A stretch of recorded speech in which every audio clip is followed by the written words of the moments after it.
ఆన్లైన్లో మందుల విక్రయాలను నిరసిస్తూ అఖిల భారత మెడికల్ షాపుల యాజమాన్యం దేశవ్యాప్తంగా బుధవారం మెడికల్ షాపుల బంద్ చేపట్టింది. 12,40,000 మెడికల్ షాపుల యజమానులు ఈ బంద్ కార్యక్రమాన్ని చేపట్టారు. ఆంధ్రప్రదేశ్ విశాఖపట్నంలో బంద్ను విజయవంతం చేశారు.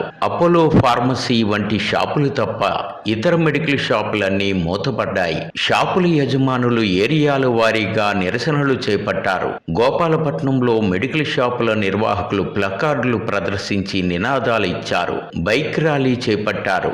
Gopalapatnam zone chemist welfare society అధ్యక్షుడు కొల్లూరు నానాజీ, కార్యదర్శి బి ప్రసాదరావు, కోశాధికారి ఎన్ పార్వతీశం, కార్యవర్గ సభ్యులు ఈ బంద్ కార్యక్రమానికి సారథ్యం వహించారు. ఆన్లైన్ మందుల విక్రయాల వల్ల నకిలీ మందులు కొనుగోలు చేసి ప్రజలు నష్టపోయే పరిస్థితులున్నాయని ఆరోపించారు. కోవిడ్లో అనివార్య పరిస్థితుల్లో విడుదల చేసిన జిఎస్ఆర్ 817, 220 జీవోలను రద్దు చేయాలని డిమాండ్ చేశారు. ఆన్లైన్ మందుల లభ్యత వల్ల మత్తు మందులు విచ్చలవిడిగా లభ్యమై యువత నష్టపోయే ప్రమాదం ఉందని ఆందోళన వెలుబుచ్చారు. ఆన్లైన్లో మందుల విక్రయాలను ప్రోత్సహించడం వల్ల మెడికల్ షాపులు ఏర్పాటు చేసుకున్న నిరుద్యోగ యువత రోడ్డున పడతారని ఆందోళన వెలుబుచ్చారు. సరైన మందులు రావట్లేదు. ఆ మందులు మార్చేసి వస్తున్నాయి. యాంటీబయాటిక్ అవనాయండి, తర్వాత నిద్ర మాత్రలు, ఫ్లోరోసిస్ డ్రగ్స్ అన్నీ వస్తున్నాయి. అవన్నీ ఆపాలి, అరికట్టాలని చెప్పి మేము కోరుతున్నాం. అలాగే అధిక డిస్కౌంట్లు ఇస్తున్నారు. వాళ్ళ సొంత కంపెనీ తరపువి అధిక డిస్కౌంట్ ఇస్తున్నారు. కానీ అది వర్కింగ్ సరిగ్గా ఉండదు. ఆ యొక్క వర్కింగ్ ఉండదు కాబట్టి మంచి మందులు కొని మంచిగా ఉండి ఆరోగ్యాన్ని మంచిగా చూసుకోవాల్సిందిగా మేము ప్రజలందరినీ కూడా కోరుతున్నాం.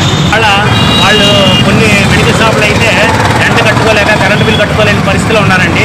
ఎందుకంటే కేవలం కార్పొరేట్లు వచ్చేసి మా యొక్క పొట్ట కొట్టేస్తున్నారండి.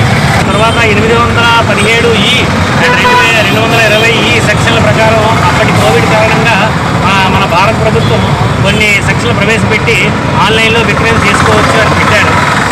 దాన్ని వీళ్ళు దుర్వినియోగం చేస్తూ హ్యాబిట్ ఫార్మింగ్ డ్రగ్స్ మరియు నార్కోటిక్ డ్రగ్స్ కూడా వస్తున్నాయి. సో ఈ విధంగా యువత చెడిపోయే అవకాశం చాలా ఉంది. కాబట్టి దాన్ని అరికట్టాలని కోరుతున్నాము. ఆన్లైన్ ఫార్మసీలు ఎక్కడి నుంచి వస్తున్నాయో తెలియదండి ఎవరికైనా. అది ఎక్కువ ఫలానా ప్లేస్ అంటూ ఉండదు. దానికి ఎక్కడి నుంచి అయినా ఎవరైనా సప్లై చేయొచ్చు. ఎందుకంటే జిఎస్టీ వచ్చాక దేశం మొత్తం మీద మనం ఎక్కడికైనా అమ్ముకోవచ్చు, ఏ రాష్ట్రానికైనా అమ్ముకోవచ్చు. ఇది రాష్ట్ర పరిమితులు లేవు. కాబట్టి వాళ్ళు ఎక్కడి నుంచైనా పంపించడం వల్ల దానికి చూసే అధికారం మా అధికారులకు లేదు. కాబట్టి నకిలీ మందులు తర్వాత నార్కోటిక్ అంటే మత్తు మందులు బాగా ప్రజల్లోకి వచ్చి యువత చెడిపోయే అవకాశం ఉంది. కాబట్టి నేను దయచేసి వాటిని రద్దు చేయాలని కోరుకుంటున్నాను.